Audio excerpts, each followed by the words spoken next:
Vodorama, c'est une fenêtre sur le canton. Le canton de Vaud nous a approchés pour créer une installation pour la Swiss House, pour présenter le canton à Paris pendant les JO.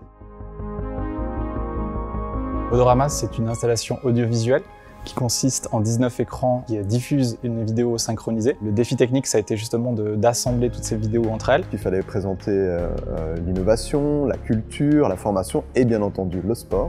Et avec l'aide évidemment des représentants des départements, on a eu l'occasion d'accéder à une très grande base de données d'images. Assez rapidement, on a challengé aussi le canton pour nous donner des statistiques qui permettraient en fait de valoriser ces thématiques.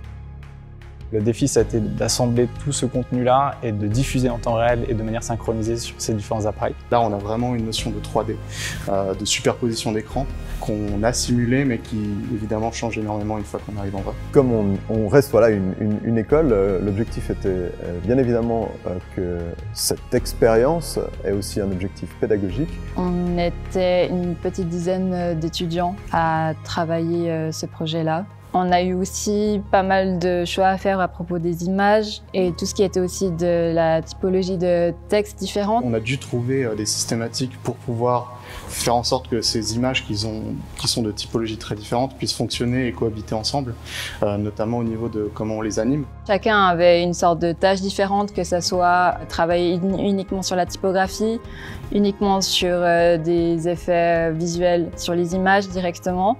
On n'a pas voulu totalement en fait venir les déformer ou les transformer, mais trouver des moyens donc, de pouvoir peut-être rentrer dedans à un certain moment. Cette technique particulièrement est une technique de photogrammétrie qui permet de recréer des vues en 3 dimensions à partir d'échantillons d'images statiques.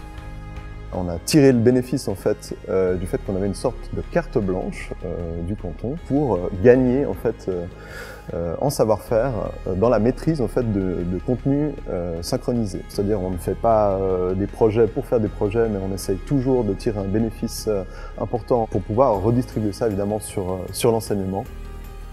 Moi, je suis extrêmement ravi de cette collaboration qu'on a pu faire avec le canton. Je me réjouis de voir le résultat à Paris et de voir les retours qu'on aura sur cette installation.